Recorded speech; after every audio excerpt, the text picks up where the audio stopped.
Welcome to the X Pro podcast where we don't say news, we just catch the mess behind it. Today's episode, Make Occupation Great Again. How stealing land became defending democracy. How some Arab leaders turned into Israel's biggest fans. And how America created Zionism-friendly Allahu Akbar people. Hey, Britain once made a brutal promise. It'd give a land they don't own to people who don't live there by taking it from the people who live there. The result, hundreds of genocides in Palestine. Hundreds of thousands killed. Millions kicked out. Classic British generosity. It's like selling your house to my cousin and even sending him the keys with a gift. And guess what? The promise wasn't sent to all Jews. It was sent directly to Lord Rothschild. Like a VIP invitation. Congratulations. You now own someone else's land. Yup. Lord Rothschild, head of the money machine. His family had already been funding Jewish settlements in Palestine for years. Smart investors, huh? So this wasn't about religion or saving Jews from persecution. It was a business deal. Money, land, and power, with some holy talk sprinkled on top. Exactly. It was like a company startup. Founder, Rothschild. Sponsor, Britain. Victim, the Palestinian people. But why would Britain care about all this anyway? Because they were losing World War I and thought, if we support Zionism, maybe the rich Jews in the US will help push America into the war. Spoiler, it worked. And the Arab world? They got fake promises too. Fight with us and we'll give you independence. Then, boom! Sykes-Picot map says, nope, we'll just cut up your land like a birthday cake. So let me get this straight. Sykes divided the region. Balfour made profits, and the Palestinians got kicked from their own history. One built the map, one wrote the check, and one ended up with just the house key but no house. This wasn't just colonization. It was a theater show. The West wrote the script, directed the play, and the Arabs dying in every scene. And the worst part? The same place still runs today. Same actors, same ending, and we keep buying tickets. So, I've been reading more about history. Did you know that some Zionists actually worked with the Nazis? Oh yeah, it's the part they don't teach in school. Hitler hated Jews, right? But some Zionist leaders were like, this could actually help our real estate plans. What? How the hell does that make sense? Well, hear this.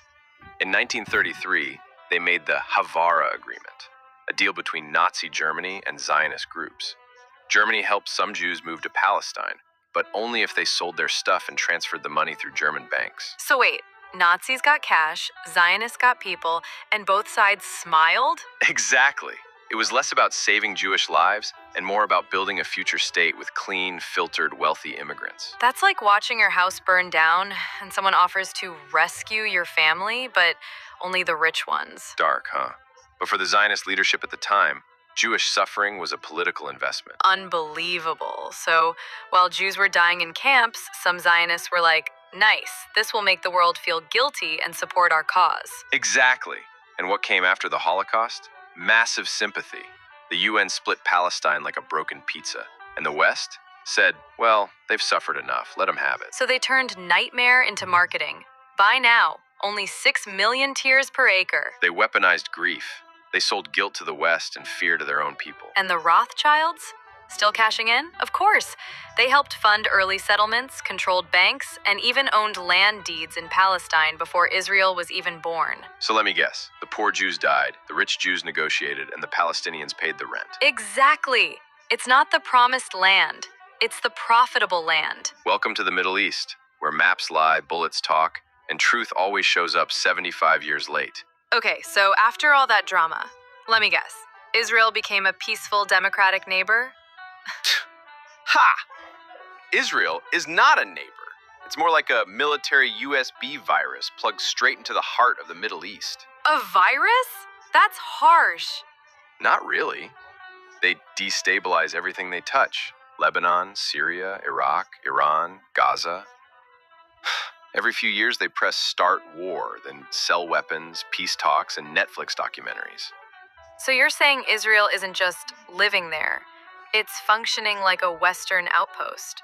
Exactly. It's like America's favorite pit bull. Go bite the neighbors, and we'll feed you more billions. And the media? Don't tell me they're innocents. Innocent? Please. Western media treats Israel like it's a startup company that just invented democracy. You mean like introducing the new Israel, now with missile defense and moral superiority? Yes. Meanwhile, every time Israel bombs a hospital, CNN says Israel responds to threats with precision airstrike. They make genocide sound like fighting a protest. But don't people notice? Don't they see the truth? They could, but only if they survive the algorithm. Try posting Free Palestine online. Next day, your account disappears faster than a UN resolution. And what about Arab governments? Oh, most of them are just watching from the VIP rooms, eating hummus and signing normalization deals. They act like peace is the prize, but it's really the price. So let me sum this up. Israel's like an artificial germ infecting everything. But the media sells it as a vitamin? Spot on. It's called controlled chaos. Keep the region sick, so the West can sell the medicine, weapons, and developing the government vehicles and tools like if they're good guys. You think one day the world will wake up? Only if the Wi-Fi goes down. Until then, they'll keep believing the villain is the victim. Man, we're not watching history anymore. We're trapped in a Netflix series called Occupied and Blind. Season 75. Same plot, same lies. And spoiler alert, the ending was written in 1917. So, after everything, Zionism just stayed in Israel, right? Stayed? Bro, Zionism got a passport, a LinkedIn, a lobby group, and a seat in every powerful government. You mean like international Zionism? Exactly. Zionism went global like a trend. Washington, Tel Aviv branch office. Paris, still under construction. And the lobbies? Oh, AIPAC, Zionist Organization of America, and dozens more. They control policy like it's a video game. 1 click, send more support to Israel. 2 clicks, ban Free Palestine posters in universities. Crazy how they're everywhere. But wait, what about our dear Arab leaders? Oh, you mean the ones who cry on TV and shake hands in Tel Aviv? Yeah, those. They act like Palestine is their little brother, but they treat Israel like a business partner with oil discounts. Exactly. They're playing both sides.